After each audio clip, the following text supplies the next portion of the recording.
I have a love-hate relationship with Darkvision. When I started playing, especially as a dwarf, I thought it was really cool. It was like a sense of magic. Oh, I can see more in the dark. Others can't because I'm a dwarf. I'm from the mountains. It's really cool. Then I found out elves can do it. I was like, oh, okay, that makes sense. And then these people can do it. Oh, and then these people can do it. Oh, and I found out everyone can just have Darkvision. So it's not a rare special thing. It's just easy mode for most of the party. But for those who don't know, what is Darkvision? Let's break vision down in Dungeons and Dragons, and maybe it'll annoy you just as much as it annoys me. And I'll talk about my homebrew to kind of fix that.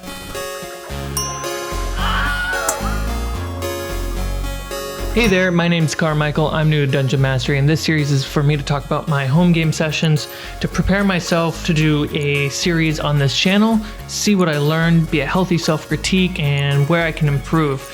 Also, I like to talk about the homebrew stuff that I steal and try to mod my own games with. We play D&D weekly on Twitch and re-upload them here on YouTube, and I try to release this series regularly, so please consider subscribing if this is the kind of content that you're interested in. And of course, we have an active Discord linked below where we talk about Fables content, homebrews, tabletop games in general, and of course, if you want to play D&D with new people, our Discord is set up with the right bots to make that happen. All right, let's just break down the mechanics of vision in D&D. So we have normal vision. It's kind of broken down in bright light, lightly obscure, and heavily obscure. Lightly obscure is kind of like dim light. Heavily obscure is like blind. You can't see through it. Dim light and lightly obscure is usually just disadvantage. So your vision being bright light, dim light, darkness. Roll normal, roll disadvantage, and you can't roll at all because you're blind. You cannot see 5 feet in front of you. Darkvision. Darkvision is meant to be a magical easy mode, as I like to call it. Bright light, still normal. Dim light is normal up to 60 feet. What that means on a map is like 12 squares. And then darkness is disadvantage up to that same 60 feet. And that's, yeah, there's no consequence to having it. It's just like, oh, I can see better in the dark. Then there is superior dark vision. Superior dark vision is bright light's normal, dim light is normal up to 120 feet. So it's double, it's 2 feet on a map, which is usually a whole map. And then darkness is disadvantage again up to that 120 feet. Superior dark vision is usually meant for species and races that exist deep under the earth or below the ocean surface. So like gray dwarves, dark elves, underdark creatures, and like ocean elves. Usually superior dark vision comes with light sensitivity, which means bright light is direct bright light. So you see the shadow coming on my face? This is direct bright light. This is not. So usually direct bright light is disadvantage. I can't remember if there's a range on that. I don't think there is, but that's usually the consequence to that, which I like that superior dark vision comes with a consequence. So it's like, yeah, you get this cool advantage where everyone else doesn't, but you're at disadvantage where everyone else has an advantage. It's kind of a cool balancing system. Sucks that dark vision doesn't have that, normal dark vision, and it just makes it easy. And I guess there are games where dark vision then is nice, but if everyone has dark vision, what's the point of some spellcasters just being able to cast dark vision? It's like, it doesn't make it special. It just means now you're normal, especially when a party is full of non-humans, non-halflings, or non-dragonborns. There is another light sensitivity. It's called hyper light sensitivity. I don't know what's with this naming, but that is for vampires, and you can assume what that does. That is mechanically what vision is in Dungeons and Dragons. The consensus is you're probably going to be adventuring during the day. You go into a dungeon or a dark room and you can't see, so you have to light a torch or cast a spell to have light. That's usually the case. Moonlight, as it is written in the books, is darkness. You can't see at night outside. As someone who grew up around farms in the woods, you definitely can see at night. It's not great. And I want to kind of fix that in my homebrew. Now, narratively, let's put a narrative to these mechanics and why there's a problem with dark vision, superior dark vision, and how that kind of messes up storytelling. The number one thing that all other storytelling mediums have, minus, radio, well, I actually think radio has it, is lighting. Even though you can't see lighting in radio, just like in D&D, you can use theater of the mind to describe the tone, the setting, the lighting, and the room as it is. problem is, and anyone who's played D&D knows this scenario, where the dungeon master will go, you walk down the stairs, you come to an old wooden door, it slowly creaks open, and you find yourself entering a dark room and you're interrupted. I have dark vision though. What do I see? What kind of dark vision do you have? I have 60 feet. 60 feet. How many squares is that? All right. You see the whole room. Oh, cool. What do I see? Well, let me describe it to everyone else first, and then I'll say what you see. You continue to describe the room. You describe the shade here, the darkness here, the little lanterns in the distance, the glowing mushrooms, whatever it is. You set the tone of being dark, creepy. You paint that picture, and then you tell the person with dark vision what they actually see. Now, what you just did, what ends up happening is you just tell the person that has dark vision, you tell them what's in the room. And now on a meta level, every other player knows what's in that room. And those players are now actively trying to not metagame, but by that, they're now choosing to do things that they normally wouldn't to make it feel like they wouldn't do that. And then you're constantly hearing the conversation, well, you don't know that's there. Or, well, I don't know that's there, so I'm doing this. And they're doing something that is chaotic. I mean, let's be honest, everything players do is chaotic, but they're doing something so not what they would do because they are trying to fight the context that they have. And obviously this is where like passing notes or whispering in people's ears is beneficial, but I don't want to do that. I want to use lighting appropriately as a tool of storytelling and as a creative guideline or limitation, I would say, to the players. Like if the room is dark and you have to make your way through it, you can't use the torch because if you turn on a torch, somebody will see you from the outside or down the hall. And I want to instill that thinking into the players without having to always directly tell them. I'll tell them, but like I want the mechanics to help motivate that thinking constantly. Also, moonlight, you can totally see in the night. So as a filmmaker, I use cinematography constantly, and I paint rooms with light, like blue light, orange light, green light, red light. I use lighting to tell stories. Do you do this in film, theater, podcasts? I'm using lighting right now. If you had dark vision, you would be able to see that as bright as you see this, and that would not look good. I mean, dark vision technically makes things more monochromatic, but that's neither here or there. The homebrew that I want to try to do, I want to make dark vision more balanced, and I don't want it to be something that everyone has. I want it to be extremely rare. In that way, it makes it special, you know? Because if everyone has it, and when everyone's super,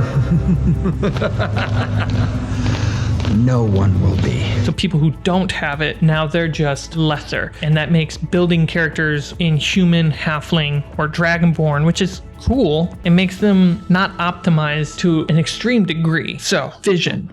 Normal vision. Mechanics being bright light is normal, dim light's disadvantage, and darkness is blind. That's it. That's normal vision. On top of that, I'll say if there's a half moon, full moon, half moon, either of those outside, moonlight is dim light. Done.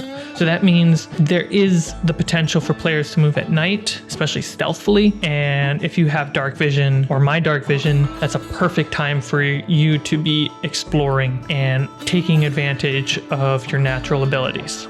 So dark vision, I'm kind of just going to not use that word anymore. My dark vision revision is there's no dark vision.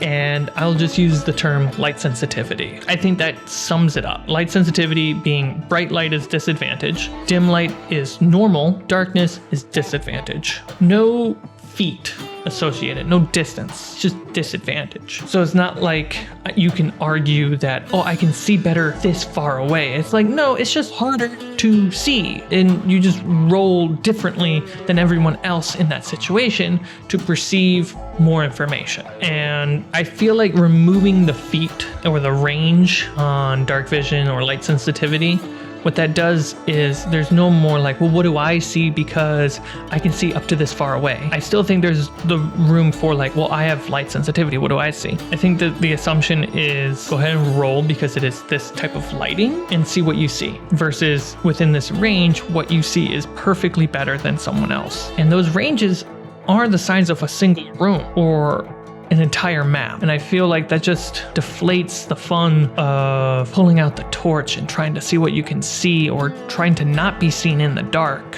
Which brings me to hiding and stealth, and how my light sensitivity and vision homebrew kind of impacts that. So the hide action is an action that anyone can take, especially in combat. In the book, it is up for interpretation to the dungeon master in the moment to determine if you can or cannot hide. I think that's a lot of processing power for the dungeon master brain in a combat, especially when they're playing X amount of characters and trying to keep in the context of the story. Whole lot. So I kind of grounded the hide action to work with vision and cover specifically, and to make it much easier that the player can remember depending on how I describe the room. And they can obviously ask, can I do this here, do that here? Sure. But being able to outsource specific mechanics is so much easier for your brain, so you can focus on improvising with your players. The hide action, as I have it written, you can use the hide action to stealthily conceal yourself, sneak past, or sneak up on someone without being directly seen or heard. That's pretty much word for word to the official description. Now here's what I added. There must be enough space to conceal or cover you in dim light, darkness, or behind cover. All right, so I've now just set mechanical limitations to the hide action, meaning especially as a rogue, I can use the hide action if I hear this is dim light, darkness, or cover. So those three things I'm going to be listening for, because that's going to be key to my class. By the way, anyone can use hide action, like I said before, and what that does is if you use the hide action and successfully hide, you can attack with advantage coming out of the hide, like you surprised them. With rogues, what that does is that allows them to use sneak attack. That's a big deal for rogues. So how the hide action works is your stealth roll versus the passive perception of those you are hiding from. All right. So if the rogue says, I want to use the hide action to hide behind this cover. All right, roll stealth, and I'll either roll perception check or have a passive perception for my NPC. And then we'll compare the numbers. If the player has a higher number,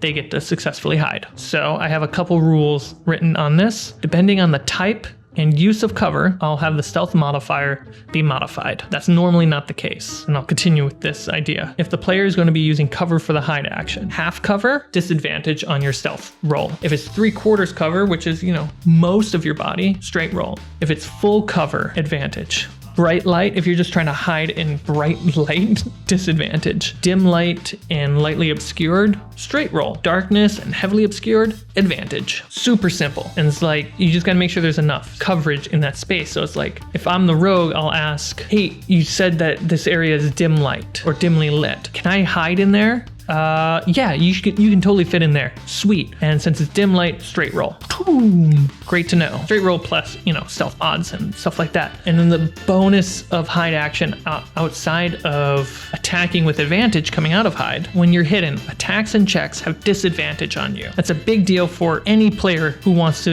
use cover or just stealth in any way. Whether it's a rogue, a fighter, the whole party, like they're trying to just hide from the bad guys because they're not supposed to be there and they know the boss can kill them. Now, this idea mixed with light sensitivity, keeping it simple that like gray dwarves, dark elves, sea elves, maybe some beast folk, because beast folk are rare and they're more animals. Some animals are predators at night. They have light sensitivity / my dark vision. Imagine if a rogue was like, okay, I'm going to use the darkness above this bookshelf to hide and spy on the high elf that uses this office and we believe is forging deeds to throw off whatever in this capital, right? So the rogue goes in to get the evidence, hides on the bookshelf to see what happens. And instead of a high elf, they were misinformed. A dark elf walks in. Now, rather than being blind, that dark elf has disadvantage and potentially, depending on the lighting, straight roll in discovering if the rogue is hiding there. That means the hide is now more difficult and the rogue has to think on their feet to get the mission done.